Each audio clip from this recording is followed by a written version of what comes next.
You're listening to the One's Ready podcast, a team of Air Force Special Operators forged in combat with over 70 years of combined operational experience as well as a decade of selection instructor experience. If you're tired of settling and you want to do something you truly believe in, you're in the right place. Now here's your host, PJ team leader, jiu-jitsu lover, meme enthusiast, and dad joke aficionado, Aaron Love.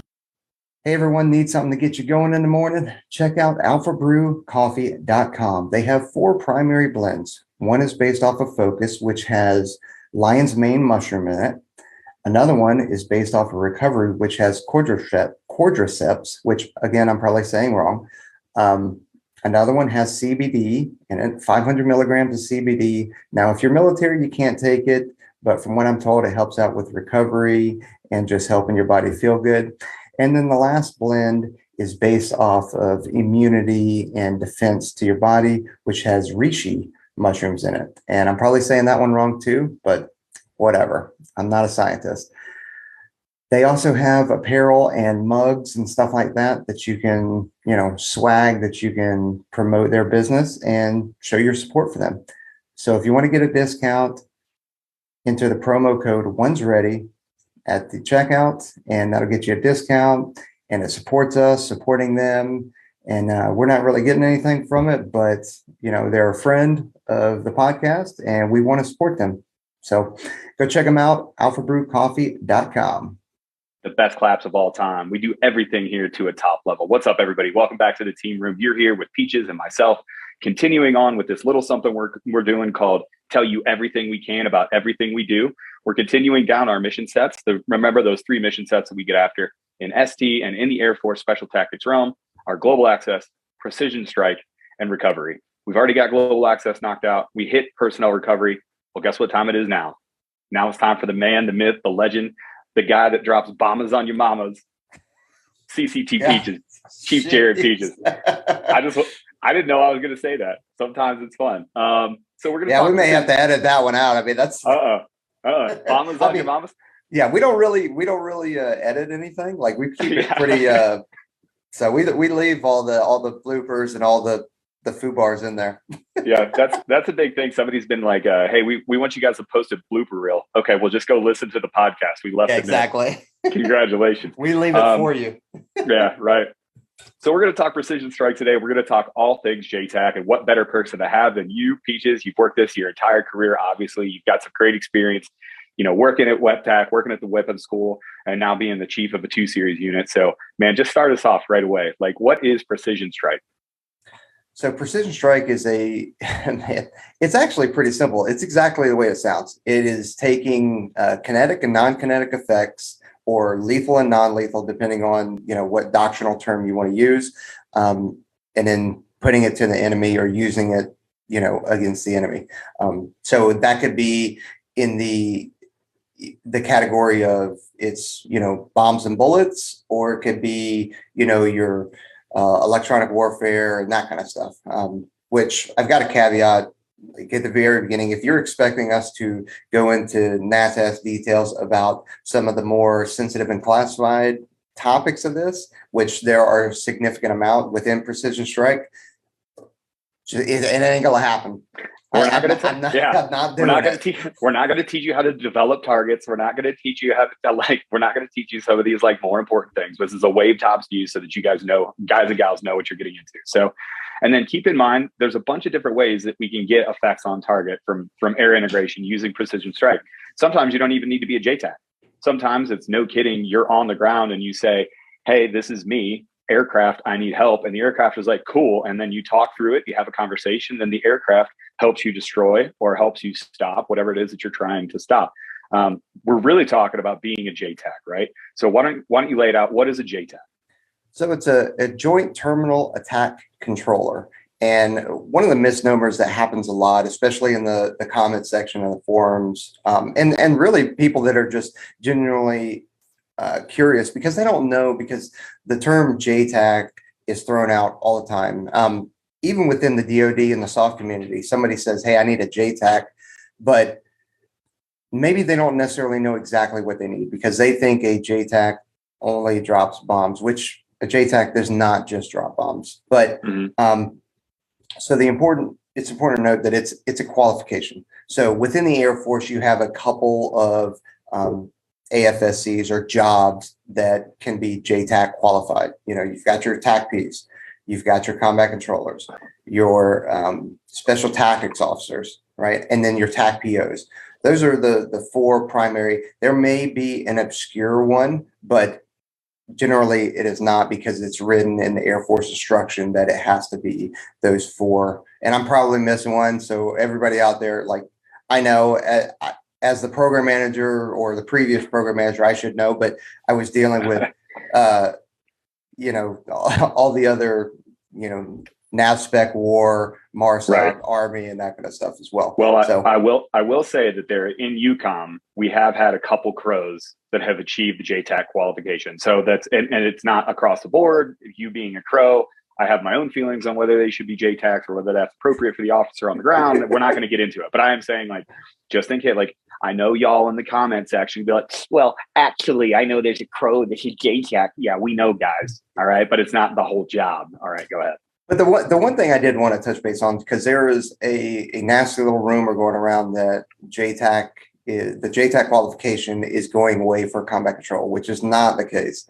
You got to think that with across the board, with everything, not everything, but a lot of things are slowing down and dying down a little bit. So the requirement to have JTACs is going down. So that's all it is. So are we seeing within CCT a decrease in JTAC qualified combat controllers? Yes, we are, but that's not because the mission's going away. It's because the requirement isn't what it was a year, 2 years, 3 years ago. That's all it is. So we're not divesting of the capability. We are maintaining the capability until somebody comes in and says, no, you're not. But that has not been on the table. And in the conversations that I've had with senior leaders, and that is definitely not, talking to Command Chief Smith, General Clark, the SOCOM commander, and the SOCOM command senior enlisted, like, they don't plan on getting rid of that capability for AFSOC and CCT. Right. The frustrating thing for me is when we talk about it and people that think they know so much about the career field, they just study and study and study. And then they come and they ask us, they're like, well, we heard that JTAC is going away. Like, hold on, man. The number one person that needs our services, like that needs JTACs from the Air Force, we have the gold standard JTAC. The CCT is the gold standard JTAC, right?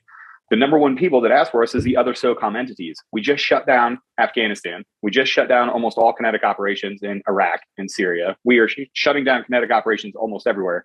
So if all of those things aren't a thing anymore, and those requests, those teams don't need us anymore, that doesn't mean that we're getting rid of JTAC. It means that the mission is changing. So for people that are so well versed on this stuff, for them not to be able to put two and two together and to get all up in their feels about the JTAC qualification going away, it's frustrating, because you see how, and that's for, the Navy SEALs have JTACs, Army Green Berets have JTACs, so does MARSOC, right?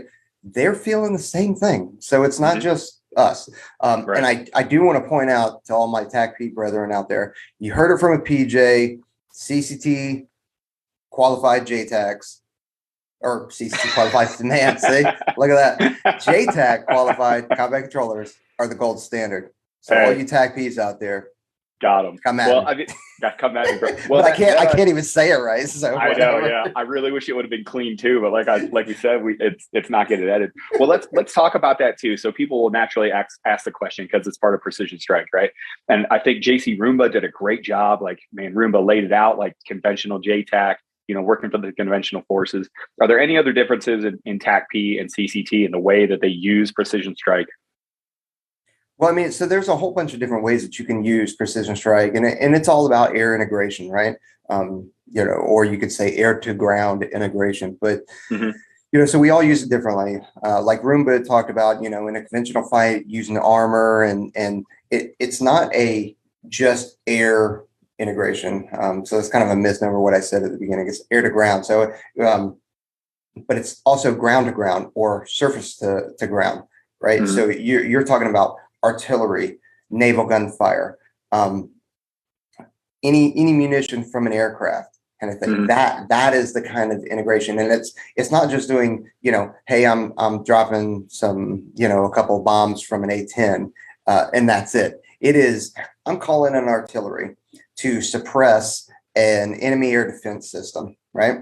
On the ground, because that A-10 can't get in. That A-10, I'm just fully using A-10 because I have much love for the Hawk, but sure. Yeah, get it. That A-10 can't enter into that airspace and get close enough to do other things with that enemy air defense system right there. So I'm using the artillery to suppress that, to essentially keep their heads down while we're bringing in the A-10. Now maybe the A-10 goes ahead and kills that air defense system, and it goes out the way, and then I can move that artillery to something else. I mean, it could be something like that. So you're bringing in HIMARS, right? And sure. Don't ask me what HIMARS stands for, but if you guys I've never understood what those are. I know when they go off on base, they're amazing. I know what they look like. I know what they sound like, but I don't even know what that acronym means. They're amazing, and they got some legs on them. But right, so it could be something like that. It's taking all of that capability and integrating it to have an overall force presentation. Creating effects, a coordinated attack that creates all kinds of chaos and also progresses the initiative and the mission. Right. And what we're trying to do is, and I describe this with CQC all the time, I sometimes use it with jujitsu. What we're trying to do is we're trying to present the enemy an unsolvable problem. So we've got artillery coming in, we have aircraft that are getting effects. Maybe there's a team of special operators on the ground that are also making a maneuver. Maybe there's a larger force that's inserting at different places. These are ways that we can use quick. What's the mass moose? Like, what is the you're using mass maneuver? There's the economy of force. You're talking about, like all of these things, right? Like, yeah, basic military doctrine stuff. But this is a way that we operate in the larger fight, right? And really, what we're talking about here is like kinetic and lethal. When we start really putting, to use a quote, warheads on foreheads, right? So let's talk about bombers on mamas. Not bombers. I drop bombers on your mamas and warheads on foreheads, Doc. Let's talk about kinetic stuff and go over CAS for us. So close air support. Close air support. So generally, there's not a doctrinal limit on what is defined as close, right? So you're talking about, some of your folks that have dropped danger close within, 50 meters or even right on top, which is extremely scary. Or you can talk about, close air support being 4 kilometers, right? Now, as somebody with a couple of M4s or something like that, really a threat to me that is 4K away on their feet? No, not at all. I've got time to think about that, right? But is some technicals that have some, recoilless rifles or some RPGs that are mounted in a vehicle hauling ass towards me, 4K away, would that be considered close air support? Yeah, I would probably consider that close, right? So I'm going to use effects from the air or artillery to engage that target. So that's really what close air support is. CAS gets thrown out all over the place, which is kind of nice because you have a lot of gray area to work with. It's vague. You can consider a lot of stuff CAS, but there's no doctrinal term of what defines close. Sure. Yeah, absolutely. And as we're going through this kind of kinetic stuff, we have different levels of JTAC, just like different levels of everything else. So you'll get that initial qualification. Remember, it's not a certification, it's a qualification.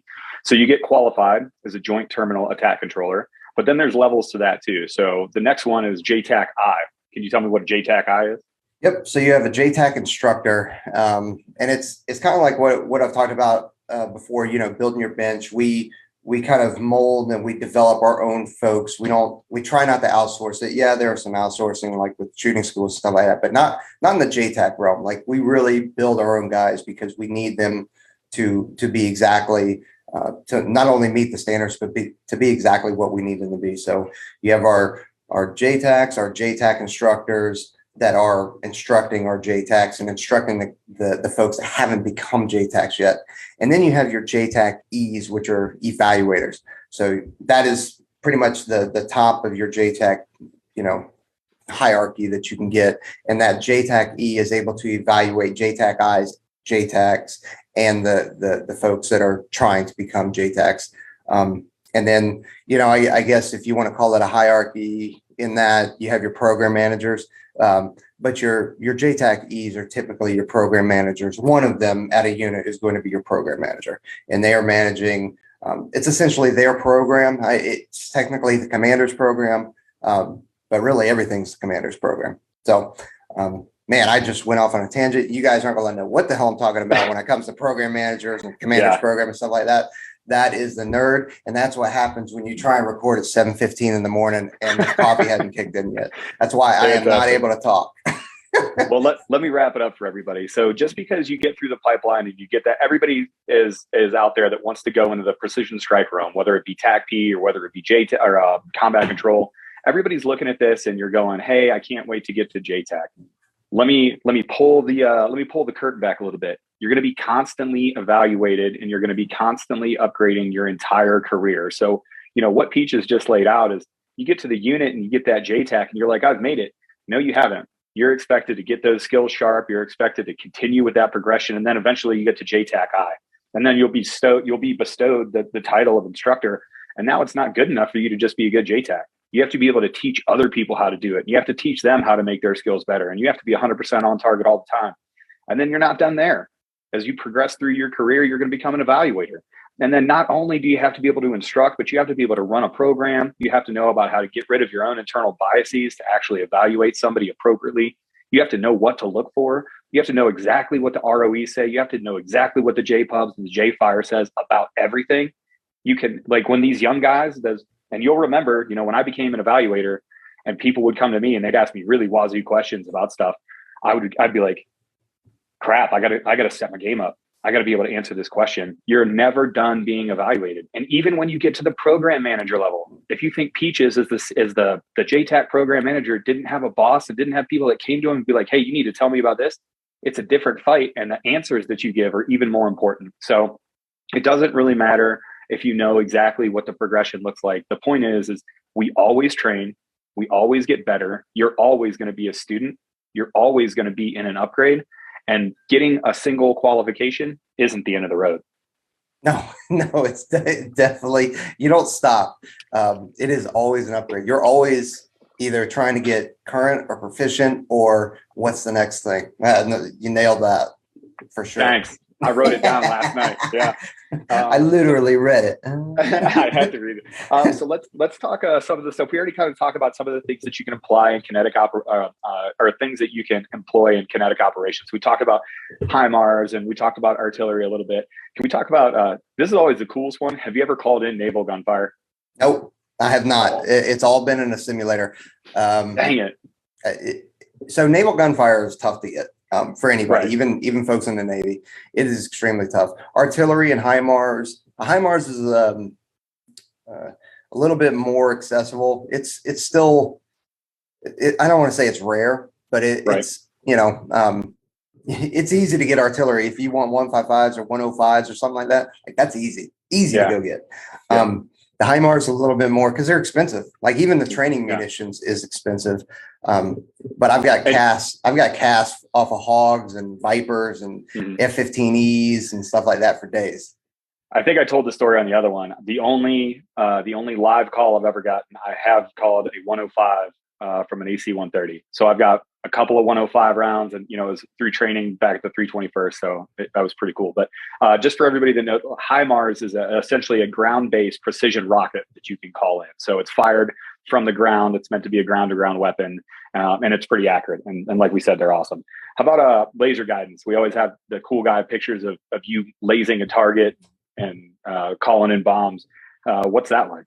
So a lot of that is kind of a legacy capability. Yeah, we still have munitions and stuff like that do use laser, but doing it ground-based laser is a little bit rarer these days, just because one, I mean, the kit itself, even though through the years it has gotten smaller and the battery consumption or power consumption has shrunk.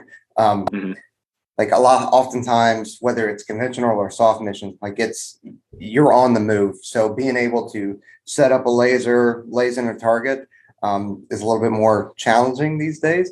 Whereas it's easier for me to just laser it in from an aircraft. Yeah. Now, the way we will use lasers now is kind of just for marking, like a quick reference point marking type thing, if we're going to use a laser. But that is sure. And all of this really fits into what it is that we're doing here, and it's suppression of enemy air defenses, right? We don't operate on our own. We always fit inside of the bigger mission. And you hit on that earlier. We're using these kinetic actions, JTACs are, in order to suppress enemy air defenses to give us space in the battlefield, right? If you ever, if you think about an integrated air defense platform, how about if we put that in the optic of personnel recovery? If you think the Fat Wendy, the new 60, is going to be able to go into an area, contested or denied, without suppressing that enemy air defense first, you're crazy. And that's how we use kinetic actions from the JTAC in order to suppress that stuff. Usually those JTACs are part of kinetic strike cells. Can you explain what that means a little bit? Yeah. Before I go into kinetic strike cells, so like when we talk about precision strike, you've got your CAS, you've got your kinetic strike, you've got, seed and deed and stuff like that are just ways, it's essentially like different mission sets within special tactics. Mm-hmm. Seed, deed, CAS are all different mission sets or capabilities within precision strike. So, but yeah, kinetic strike cells are kind of a newer thing. I couldn't even give you a timeline. I'd say within the last 10 years, but it's definitely longer than that.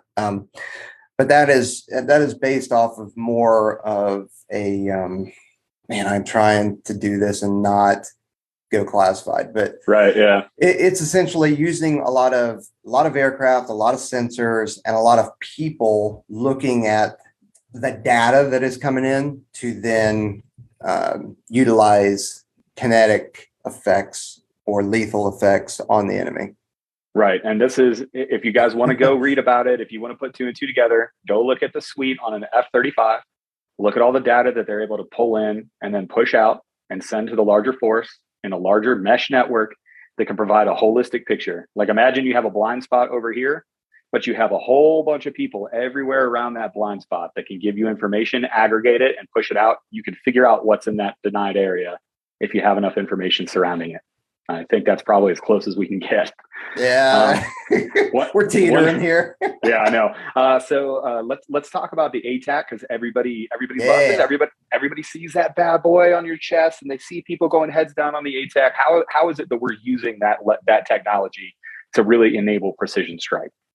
So ATAC is Android Tactical Assault Kit, and this thing is extremely capable. So think about a droid device, right? An Android device. On a, and I don't even, because I'm an iPhone guy, I don't know what they are, but I know they're like Samsung S9s or whatever they are, right? But they're really nice. Nines, yeah. Yeah, and we throw them in a nice hardened case that's waterproof and has connectors and stuff like that. But the program itself is Android based, and it is the user interface is so natural to use for us. So map software comes up there. We can put different layers of imagery on there. We can put our like if we have grid reference graphics, right? GRGs. We can put it on there. We can I can see friendlies. Right. So if you and I and Trent and Brian or whoever was out and we were kind of separated, we all had them connected to our radios, then I could see an icon where you were at. If I have it connected to other radios, airplanes can see where we're located at, and they can see our little icons as we're moving around. Then I can also drop a point and nominate that point as a target, and it'll generate some of the targeting data for me.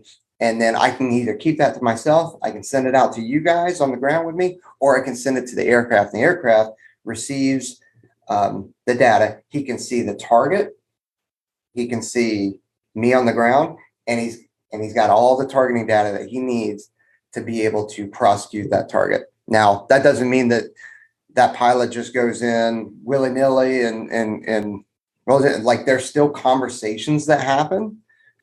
So it's not like the movies, but the conversations are just kind of cross checks just to make sure, because believe it or not, like built within a CAS 9 line, which I'm not going to go through it right now because I will get it right. Man, now I'm calling myself out. I will get it right. There we go. But man, at 7:30 in the morning trying to go through this and I mess it up, I will never be able to let that down. But so you can go look up a 9 line yourself.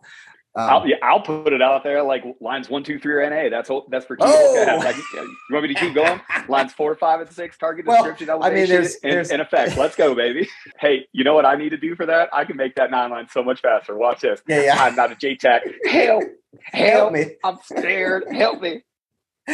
But yeah, so that ATAC system is phenomenal, and you don't have to be a great part about it is you don't have to be a JTAC qualified person to carry that thing. Like we give it to all the team members, and I know we talked about it. It was either on the RQS episode that we did or the personnel recovery, but like PJs are carrying ATAC not just for situational awareness. Like it's a huge SA builder when you get to see icons and you're like, hey, I wonder where Aaron's at.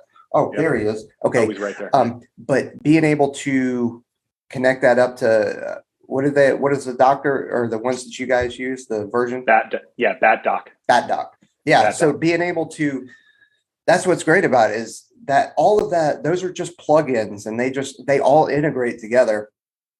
So whether I get the JTAC version, if you will, and you guys get a medical version, then hey, that's great. But they all talk together, which is awesome. So that capability has really, to use a cliche phrase, changed the game. But it is an awesome capability.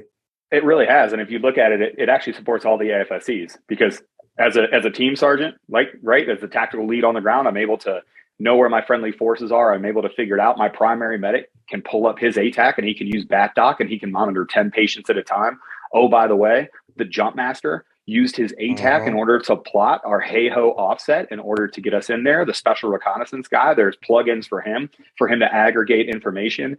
The COM A4 and A6 guys, they set it up so there's a wireless mesh network that we can talk to one another. It's a tool, but it's a tool that we use to get after almost every single mission set, and it's invaluable to that CAS mission set or that precision strike mission set that we're doing here. So it really is a force enabler. It's one of the coolest things that they've come out with. So yeah, it's pretty awesome. It looks tight when you put it on and you take your pictures. You know what I mean? Put a little hashtag goon on there, like hashtag gooning it up. I'm at 7-Eleven in my quad nods and my ATAC getting a hot dog for whatever reason. Idiots. Sorry. Anyway, I think that we're good there for kinetic. We already addressed it earlier. We talked about how things are changing and, the request for JTACs SOCOM wide and really DoD wide is going down. So we're always going to maintain those kinetic actions and those kinetic skills. But let's talk about non-kinetic and non-lethal. How do we use a JTAC in those environments? Yeah, so this is where it really starts. So there's a lot of classified stuff in the kinetic and the lethal realm. It's even more in the non-kinetic. I'm sorry if you guys can hear this. My dog is acting like a complete idiot back here, rolling around like she's rolling on her back and putting her feet up on the wall. And then really just marking up. If you compare it to my dog, look, Odin has not moved. Odin is like, listen, you can go do this, whatever. I'm just going to chill. And now she's playing with a lacrosse ball. Odin is like, listen, Dad, I just want to be in the same room. I'm going to chill while you do all this talking or whatever you're doing. And I'll hit you up later. I love you so much. I just want to hear you talk, Dad. If Odin was a person, Odin and I would stay on the phone at night on FaceTime just so he could hear me sleep. Like that's literally the type of dog Odin is. He's an emotional support dog. All right. Anyway, so non-kinetic. Yeah. So there's a lot of things like in terms of electronic warfare, the cyber and space, believe it or not, like JTACs are involved in that. That's about all I can tell you in regards to that. The other stuff would be your JAD C2, which is a new hot topic on there. It's Joint All Domain Command and Control. So that is where we are trying to integrate all of the services, all of the commands into not a single point, but a multifaceted effects on the battlefield, right? So that's all that is. And if you guys want to hear probably one of the smartest people that I've ever heard of, go check out Chief Smith. We did a whole podcast with him where he talked about cross domain, inter-theater, JAD C2, and he laid it out in such. I had to go back and listen to it. Like when I distinctly remember that podcast where he was starting to talk about this and, operator next and really contested in 9 environments and really what are you going to do in that soft seat environment where maybe this is a 35-day mission and not just a 35-hour mission. So we'll link it here, but go listen to what Chief Smith has to say on that. Yeah, it's pretty awesome, and he's wicked smart, and he's able to articulate that stuff way better than me. Way better. Way better than me. Both of us. I had no clue. Yeah. But another aspect of that is the kind of tactical data links, right? Which is not a new thing. It is somewhat new to the JTAC realm or to the TACP and CCT realm. And it's essentially a mesh network that exists, and there's different waveforms and different, we'll just call it different waveforms that essentially, like I talked about with that ATAC, right? Being able to link it to a radio, which can then talk to airplanes and talk to all of us. Like that's what it does. It integrates into that mesh network, and then we can transmit. We can do voice. We can send data link or not data links, but like data points and markers and targeting data and all that kind of stuff. So we utilize that not just in CAS and kinetic stuff, but we use it in non-kinetics as well. So yeah. And then how about organic ISR? What can you do for us there? Organic ISR, man. That's where our SR bubbas come in clutch, right? Yeah. And that's I wish Trent was here to talk about the SR, and maybe we'll address this. Like we're kind of addressing the precision strike and global access and that kind of stuff from a very much a controller point of view. But I mean, just you dove in on the PJ side of global access, but like organic ISR is exactly what it means. So we've got our own small aerial systems or drones, if you will, that are not just quadcopters, like commercial off the shelf quadcopters, but we also have your drones that you've seen it in videos where you got to throw them and they crash and the wings fall off and stuff like that. We have those as well. That our SR guys and some of our controllers fly a lot as well. So if, in a space like on a massive continent that doesn't have a whole lot of air assets, if I'm trying to wait for air assets to arrive, that's not going to work out very well. So if I'm able to launch an organic drone or an organic small UAV to help provide some kind of intelligence or build some kind of picture for myself or for the ground force commander, why wouldn't I do that? So right. most teams that are going out there now have some kind of, like I said, whether it's, a commercial off the shelf quadcopter, which is very simple, but limited in its distance and its capability, or some of the other drones that are small, you launch by hand and can go farther and have essentially a better picture. There's a little bit more complicated to fly. So that's kind of our organic ISR capabilities. Well, and we use this to great effects. When we were on a very small consolidated support location and we were integrated into base defense, they had larger drones that they could put up. The Army was actually in charge of security. But I went to the base commander and I said, hey, if you need it, we have this capability. First of all, he didn't even know that we did that. Second of all, I was like, we can get it up in about 5 minutes. He was like, no, you can't do it. I was like, no, I'm for real. I was like, my SR guy, he can sprint to this tent. He can have eyes on it. If you got a POO for me, I was like, if you got a point of origin, he can have eyes on that in about 5 minutes, and we can start getting you precision fires on that in coordination with the JTAC. So that's how we're leveraging these effects. The SR guy is getting that drone up, and the JTAC is right next to him, and they're working in concert. And we can get fires on target pretty damn quickly. So, are you saying point of origin and POO because you don't want to say poo site? No. Just curious. I haven't heard it spelled out. I haven't heard it sounded out like a POO site. I was sitting there going like POO. We get hit on acronyms so bad, and I just know every time I put an acronym out and I don't describe it, like somebody's going to hit me in the DMs, and then I'm going to get all freaking poo about it, and then so to speak, I'm just going to be like, oh god, so whatever. So well, it's like Darcy. I saw somebody had asked about Darcy, and they and then I had to go look up what it meant, and because I've never even even known what Darcy is. I've never used the full name. You just say Direct you're going to Action Darcy. Resource Center. Yeah. Okay. Yeah. Like I'm like, you go to Darcy. That's it. And then we get kind of into the more, the stuff here that SR really is in charge of, but controllers do too, and it fits perfectly under, this whole, non-kinetic area for precision strike. But it's really where we're going, and that's, electronic warfare and cyber. Can you kind of talk about where we're going with Operator Next and the things we're trying to get after with electronic warfare and cyber? Man, I would, but I feel like I would be walking kind of a tightrope, and I would be putting the cart in front of the horse in front of SOCOM and ASOC. Got it. So I'm not trying to let me like, baby cop out, but like, okay. Yeah. So let's put it like this, guys. We are doing things that will blow your mind. There are times when I sit in briefings and, Peaches, you and I have been in the same room where we see a briefing, we see a capability, we see what some of the people downrange are doing, and they're doing it all over the world. They're doing it in Horn of Africa. They're doing it in all of these places, EUCOM, with our partner forces, alone, in a joint environment.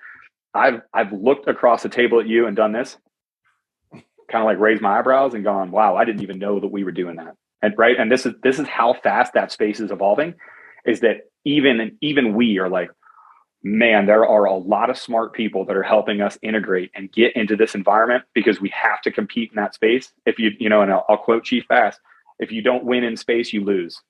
The first person that can own the space and the cyberspace environments and the space and cyberspace domains are going to win. And I got to tell you, we're putting a lot of effort into making sure that we're first and that we're the most lethal in that space, whatever that looks like. Yeah. To say that we have smart people working on very complicated problems is an understatement.